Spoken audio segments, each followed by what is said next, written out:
Assalamualaikum warahmatullahi wabarakatuh. Perkenalkan, nama saya Fatimah Tuan Nasution dengan NIM 2106759 mata kuliah Sistem Pembinaan Tenaga. Baik, pada pertemuan pertama sekali ini kita akan mengulang kembali materi-materi yang ada Sistem Pembinaan Tenaga yang dari pertemuan awal sampai sekarang, yaitu dengan membacakan fungsi-fungsinya, komponennya, dan menganalisa apa kerusakannya dan bagaimana cara menanggulanginya.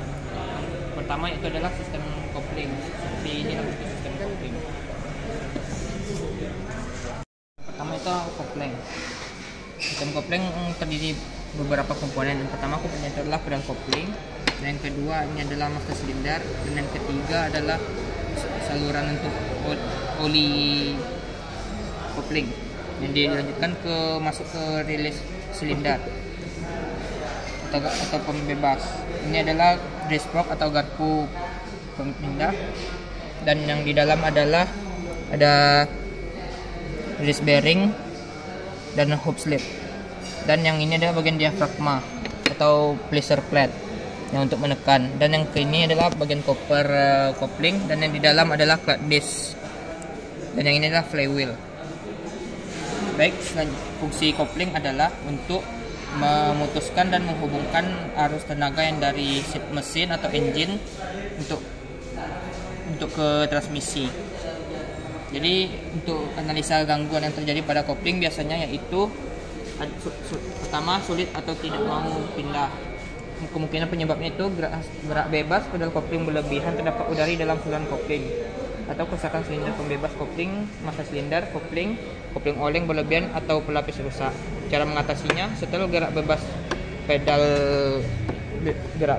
pedal dan buang udara pada nipple blade, air blade. Dan yang kedua yaitu transmisi loncat yang penyebabnya bantalan pilot aus. Cara mengatasinya, ganti bantalan pilot.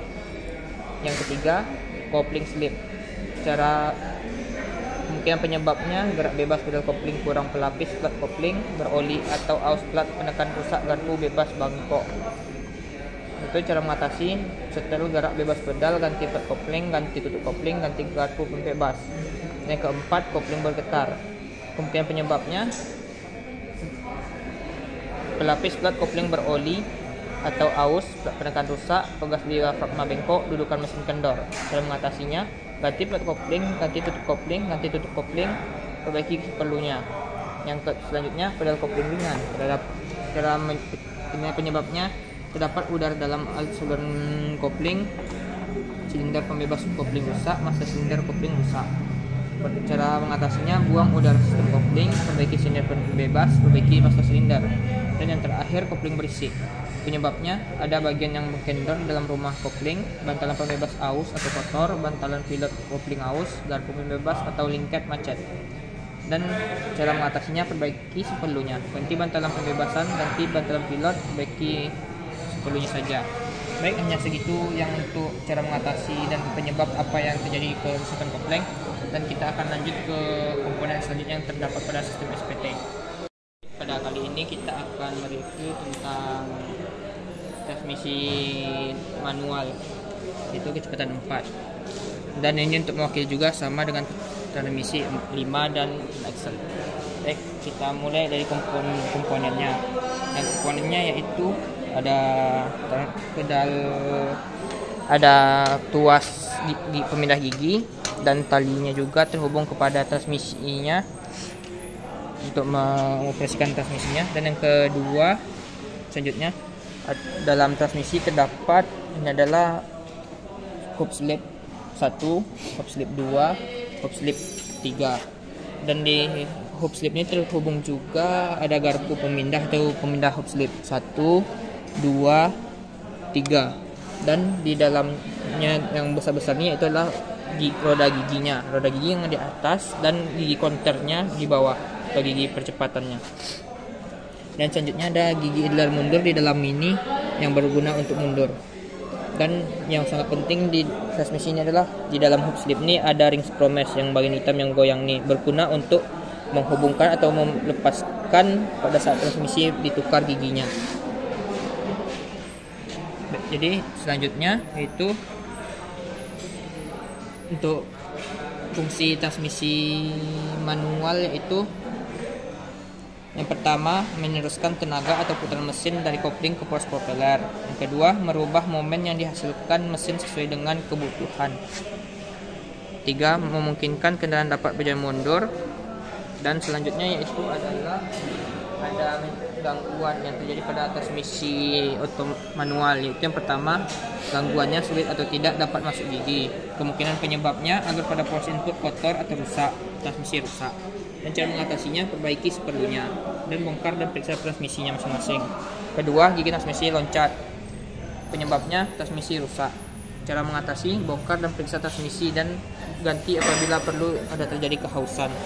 Baik, sekian yang untuk penjelasan tentang komponen-komponennya dan fungsinya serta gangguan permasalahan transmisi manual. Jadi selanjutnya kita akan lanjut ke komponen selanjutnya. Ada komponen selanjutnya yaitu transmisi otomatis. Yang di transmisi otomatis ini terdapat beberapa komponen, yaitu yang pertama ini adalah torque converter, dan yang ini adalah oil pump. Dan selanjutnya adalah planetary gear clutch on way. Setelah itu bagiannya ada snap ring, dan ini adalah OD brake pack, dan ada snap ring lagi. Setelah itu ada OD support yang bagian atau yang ada penutup sini tapi sudah dipotong. Nah, selanjutnya adalah direct and forward clutch yang ini. Dan di dalamnya ada front planetary gear. Dan selanjutnya ada snap ring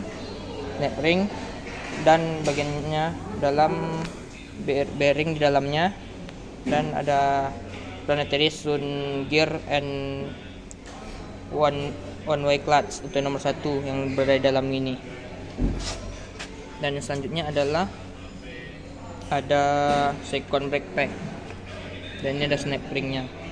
Setelah itu ada second brake drum yang ini, dan yang bagian ini adalah rear brake pack, dan yang terakhir adalah rear planetary gear on one clutch, atau ini adalah output shaft, dan ada case transmisi otomatisnya.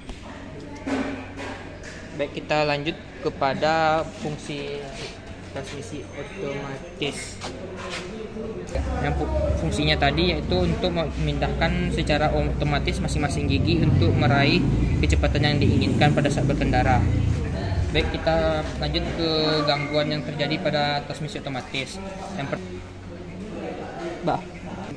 Yang terjadi yaitu yang pertama, pada saat memindahkan transmisi tuas gigi terjadi keselipan atau loncat.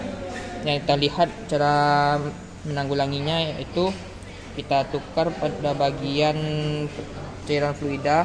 Apabila ada yang tersumbat atau apa, maka akan terlambat untuk penukaran giginya, dan ada juga konverternya rusak. Dan yang kedua yaitu terjadinya hal bau atau bau terbakar pada cairan fluida. Penyebabnya itu cairan fluida sudah tercampur oleh cairan yang lain atau benda asing, maka cara menangani itu dengan cara menukar cairan fluidanya dengan baru. Baik, sekian yang saya dapatkan untuk kerusakannya dan permasalahannya. Baik, selanjutnya kita lanjut ke komponen selanjutnya. Itu komponen pada bagian force propeller. Force propeller ini fungsinya yaitu untuk meneruskan tenaga putaran mesin dari transmisi menuju ke gardan. Dan di force propeller ini ada komponennya, itu yang pertama, yang ini adalah slip yoke, dan ini adalah bantalan speeder, dan bentuk speedernya seperti tanda tambah yang ini. Dan untuk menahan bantalan speeder ini ada snap ringnya seperti ini yang terhubung pinggir ini. Dan yang selanjutnya adalah bagian force propellernya, dan yang ini adalah sequence yoke. Dan untuk analisa gangguan yang terjadi pada force, baik, untuk selanjutnya yaitu analisa gangguan pada force propeller. Yang pertama yaitu bersuara. Penyebabnya alur slip yoke aus, bantalan speeder aus atau macet. Cara mengatasinya dengan cara menukar slip yoke, bantalan speeder. Dan yang kedua itu bergetar. Kemungkinan terjadi force propeller bengkok, force propeller tidak lancar, alur slip yoke macet. Dan untuk cara mengatasinya yaitu ganti force propeller balance force propeller atau didatain, dan selanjutnya ganti slap yoke. Baik, sekian yang saya dapat sampaikan tentang merevisi force propeller, dan kita selanjutnya ke komponen selanjutnya. Pada kali ini kita akan membahas tentang diferensial. Di komponen diferensial ini berfungsi adalah untuk mengubah arus putaran tenaga dari transmisi force propeller ke gardan dengan mengubah sudutnya 90 derajat untuk memutar roda melalui aksel rusak. Dan selanjutnya tampilan komponennya, dan komponen ini adalah flange penyambung, dan inilah bantalan luar dalam, ini dalam, ini luar, dan yang ini adalah bagian belakangnya adalah bak diferensial, dan ini adalah roda gigi ring, dan yang ini adalah luncuran luar bantalan yang ada di dalam, dan yang bagian ini adalah mur penyetel. Untuk komponennya hanya itu saja. Jadi analisis kerusakan yang terjadi pada diferensial pertama yaitu oli bocor, penyebabnya itu oli tutup tab bocor atau bagian case-nya, sarangnya bocor.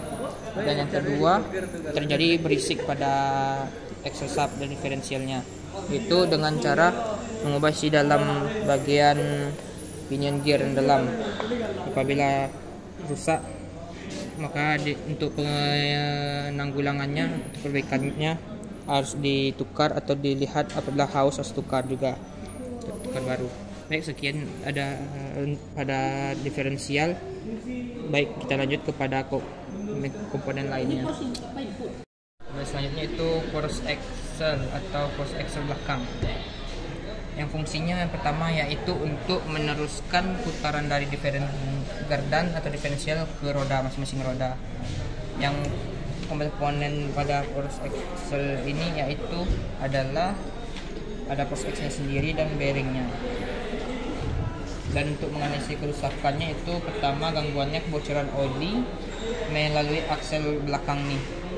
Ya, untuk sebabnya perapat oli yang ini haus atau rusak atau kendor dan aksi belakang retak. Dan cara mengatasinya ganti perapat oli yang ini, ganti penahan bantalan, perbaiki sepenuhnya. Dan yang kedua terakhir, timbul suara pada aksel belakang, yaitu kemungkinan sebabnya oli kurang atau kesalahan tingkatan oli backlash kurang, antara pinion dan roda gigi ring berlebihan. Dan cara mengatasinya ganti oli atau diperiksa backlash dan bongkar sepenuhnya dan diperbaiki. Baik, sekian yang untuk force axle belakang. Sekian. Jadi untuk perevisian komponen sistem pembinaan tenaga yang secara umum, apabila ada kesalahan dan janggal, mohon maaf karena saya baru belajar. Assalamualaikum warahmatullahi wabarakatuh.